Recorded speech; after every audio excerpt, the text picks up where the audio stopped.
ऊंचे पहाड़, हरी भरी चाय के बागान, कभी ठंडी बहती हवा तो कभी घुमावदार रास्ते, कभी धूप तो कभी छांव, कभी कोहरा तो कभी खुला नीला आसमां। ऐसे ही प्राकृतिक के सफर में मैं निकल पड़ा दार्जिलिंग की ओर।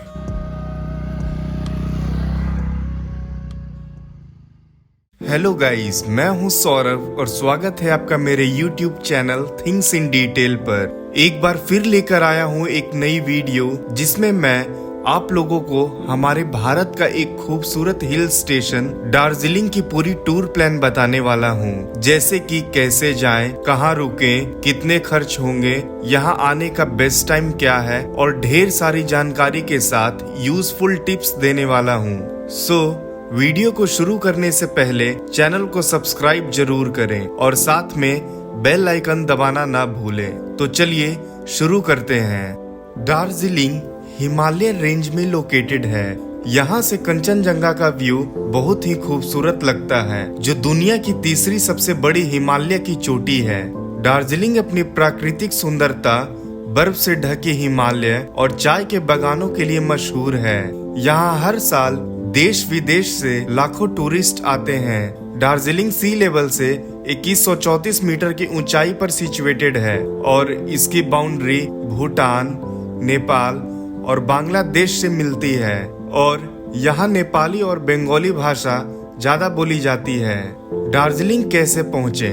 दार्जिलिंग पहुंचने के लिए सबसे नजदीकी एयरपोर्ट बागडोगरा है, जो यहाँ से 67 किलोमीटर दूर है और बाई रोड के जरिए 2.5 घंटे में आप एयरपोर्ट से दार्जिलिंग पहुंच सकते हैं। इसके अलावा नजदीकी रेलवे स्टेशन न्यू जलपाईगुड़ी है, जो यहाँ से 70 किलोमीटर दूर है और 2.5 से 3 घंटे में रेलवे स्टेशन से दार्जिलिंग पहुंचा जा सकता है। यहाँ बाई प्राइवेट टैक्सी से भी जा सकते हैं, जो करीब 2000 रुपये चार्ज करती है।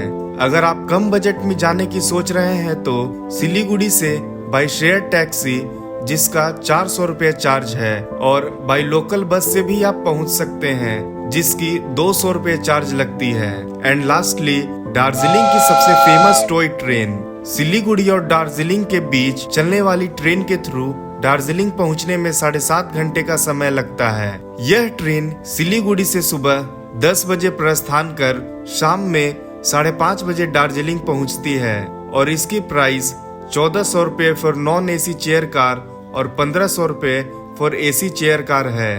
बट मैं यही रिकमेंड करूंगा आप बाई टैक्सी ही जाएं, जिससे आपकी टाइम की बचत होगी और आप दार्जिलिंग में लोकल साइट सीन के लिए टॉय ट्रेन में घूम सकते हैं। सो फर्स्ट डे अराइवल इन सिलीगुड़ी सिटी। सिलीगुड़ी शहर पहुंचने के बाद आप होटल लें और रेस्ट करें, और चाहे तो आप यहाँ की फेमस मार्केट, हांगकांग मार्केट और सिटी सेंटर मॉल जा सकते हैं। इसके बाद आप अपनी होटल में नाइट स्टे करें। हमारी सेकेंड डे की बात करें तो आप ब्रेकफास्ट करके दार्जिलिंग के लिए निकल जाएं। इस खूबसूरत सफर में आपको बेहद ही आकर्षक नज़ारे, खूबसूरत वाटरफॉल्स और सुहावना मौसम का आनंद ले सकते हैं। रास्ते में गुजरते हुए एक खूबसूरत व्यू पॉइंट मिलता है, करशियोंग।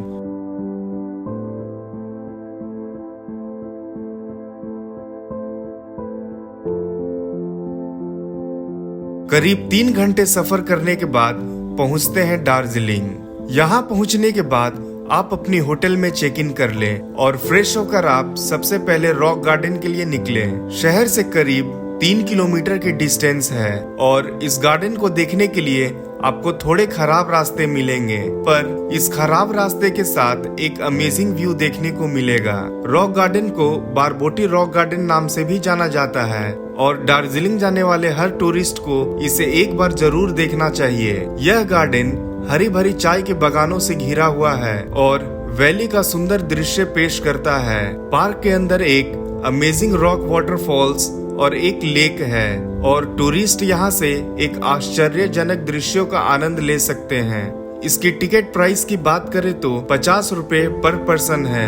आप यहाँ पर 2 घंटे टाइम स्पेंड कर सकते हैं और साथ में यहाँ पर खाने पीने की चीजें भी उपलब्ध है। इसके बाद आप इवनिंग में दार्जिलिंग के फेमस मॉल रोड को एक्सप्लोर कर सकते हैं, जहाँ पर आपको यहाँ की फेमस टी, मोमोज और शॉपिंग कर सकते हैं। इसके बाद आप अपनी होटल में नाइट स्टे करें। हमारा थर्ड डे की शुरुआत सुबह टाइगर हिल से करेंगे और यहाँ घूमने के लिए आपको परमिट की जरूरत पड़ेगी, जो आपको होटल या टैक्सी वाले करवा देंगे। इस जगह को देखने के लिए आप सुबह के 4 बजे अपनी होटल से निकल जाएं। टाइगर हिल दार्जिलिंग से 13 किलोमीटर की दूर की ऊंचाई पर स्थित ये हिल सनराइज पॉइंट के लिए काफी फेमस है।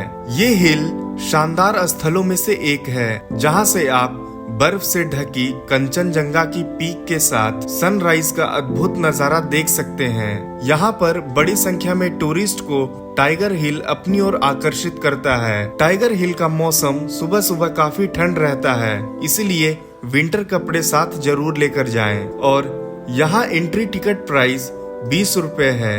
इसके बाद आप लोग दार्जिलिंग स्टेशन जाएं, जहां पर चाहे तो लोकल साइट सीन के लिए यहाँ की सबसे फेमस टॉय ट्रेन में घूम सकते हैं, जो दार्जिलिंग रेलवे स्टेशन से बतासिया लूप और घूम रेलवे स्टेशन तक की सफर कराता है, जो करीब 2 घंटे लगेंगे। और इसकी प्राइस की बात करें तो आपको 1000 रुपए लगेंगे। दार्जिलिंग रेलवे स्टेशन देखने के बाद आप बतासिया लूप के लिए निकले, जो करीब 4 किलोमीटर की डिस्टेंस है। बतासिया लूप यहाँ के प्रमुख पर्यटक आकर्षणों में से एक है, जो अपनी सुंदरता से प्रत्येक वर्ष कई हजारों भारतीयों और विदेशी पर्यटकों को अपनी ओर आकर्षित करता है। यहाँ से भी कंचनजंगा की बर्फीली पहाड़ियों का नजारा भी देखा जा सकता है। गोरखा सैनिक के बलिदान को सम्मानित करने के लिए बतासिया लूप में एक युद्ध स्मारक है, जिसमें एक वॉर मेमोरियल और एक गोरखा सैनिक की स्टैचू है। युद्ध स्मारक 22 मार्च 1995 को इनॉग्रेट किया गया था। यहाँ की एंट्री टिकट प्राइस 50 रुपए है। इसके बाद आप टी गार्डन जाएं, जो लेबोंग काट रोड पर सिचुएटेड है। यहाँ जाते वक्त आपको बीच रास्ते में तेंजिंग रॉक देखने को मिलेगा, जहाँ पर माउंटेन क्लाइंबिंग कर सकते हैं। यहाँ पर आप आधे घंटे अपनी टाइम स्पेंड कर सकते हैं। थोड़ी ही दूरी तय करने के बाद आता है टी गार्डन, जो एक खूबसूरत चाय का बागान है, जो कई एकड़ जमीन में फैला हुआ है। इसकी हरियाली और सुंदरता देखकर पर्यटक बेहद खुश होते हैं। यह पूरा इलाका बादलों से ढका हुआ है। यहाँ पहुँचने पर आपको ऐसा अनुभव होगा जैसे आप बादलों को अपने हाथों से छू सकते हैं। इस टी गार्डन की हंसी वादियाँ पर्यटकों के मन में हमेशा के लिए यादगार बन जाता है। इसके बाद आप दार्जिलिंग रोपवे पर जा सकते हैं। ठीक इस टी गार्डन से 3 किलोमीटर दूर पर सिचुएटेड है। रोपवे से घूमते हुए यहाँ के शानदार नजारों का देखना बहुत ही आकर्षक लगता है। कुछ पल के लिए ऐसा लगेगा कि आप खुद हवा में इस खूबसूरत शहर की वादियों में समा चुके हैं। और इसकी टिकट प्राइस की बात करें तो 260 रुपए पर पर्सन के लगेंगे। इसके बाद इवनिंग में आप वापस से दार्जिलिंग के शॉपिंग स्ट्रीट को एक्सप्लोर करें और नाइट स्टे करें। हमारी 4th डे की बात करें तो आज हम लोग सबसे पहले पद्मजा नायडू जूलॉजिकल पार्क के लिए निकलेंगे। दार्जिलिंग में तरह तरह के जानवरों की घनी आबादी देखने को मिल जाती है। दार्जिलिंग एक खूबसूरत चिड़ियाघर के रूप में भी जाना जाता है और माना जाता है कि यहाँ सभी प्रकार के जानवरों के लिए स्वर्ग है। यह पार्क पशु प्रेमियों के लिए आकर्षण का केंद्र है। पार्क में हिमालयन लेपर्ड और रेड पांडा के लिए ऑफ डिस्प्ले केंद्र भी बनाया गया है। इनके अलावा चिड़ियाघर में एशियाई ब्लैक बियर, हिमालयन वुल्फ और डियर भी पाए जाते हैं।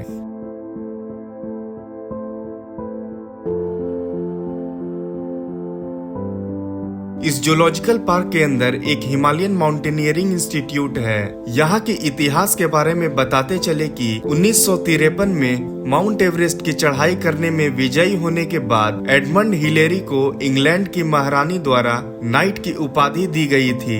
इस चढ़ाई में एडमंड हिलेरी एकमात्र भारतीय साथी शेरपा तेंजिंग नोर्गे की सफलता को सम्मानित करते हुए भारत सरकार ने दार्जिलिंग में हिमालयन माउंटेनियरिंग इंस्टीट्यूट को इनॉग्रेट किया।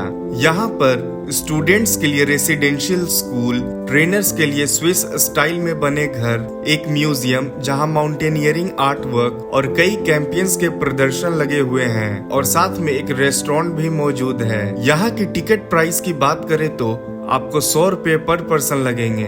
इसके बाद हम लोग जापानीज पीस पगोडा देखने के लिए निकलेंगे, जो जूलॉजिकल पार्क से 5 किलोमीटर की डिस्टेंस पर सिचुएटेड है। इसे शांति स्तूप भी कहा जाता है। यह एक धार्मिक स्थल है और यहाँ पर पर्यटक काफी ज्यादा मात्रा में आते हैं। इस पीस पगोडा की आर्किटेक्चर देखने में काफी आकर्षक लगती है। व्हाइट मार्बल से बना गोल आकृति में यह पीस पगोडा टूरिस्ट द्वारा दूर दूर से आकर विजिट किया जाता है। यहाँ पर भगवान बुद्ध के अलग अलग अवस्था में सुंदर प्रतिमा को देख सकते हैं। इसके बाद आप अपनी होटल में आकर रेस्ट करें।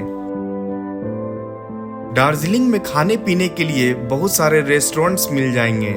यहाँ के प्रमुख भोजन में राइस, नूडल्स और बंगाली थाली अधिक पसंद किए जाते हैं। इसके अलावा मोमोज और मैगी जैसे कुछ फेमस स्नैक्स का स्वाद ले सकते हैं। दार्जिलिंग में होटल की बात करें तो आपको 1000 रुपए से लेकर 10,000 रुपए तक की होटल ले सकते हैं। पीक सीजन में आप पहले से होटल की प्री बुकिंग कर लें ताकि आपको परेशानी न हो, और साथ में यहाँ घूमने के लिए टैक्सी भी हायर कर सकते हैं। होटल्स और टैक्सी की कॉन्टेक्ट मैंने डिस्क्रिप्शन में दे रखा है, जिससे आप अपनी बजट के अकॉर्डिंग बुक कर सकते हैं।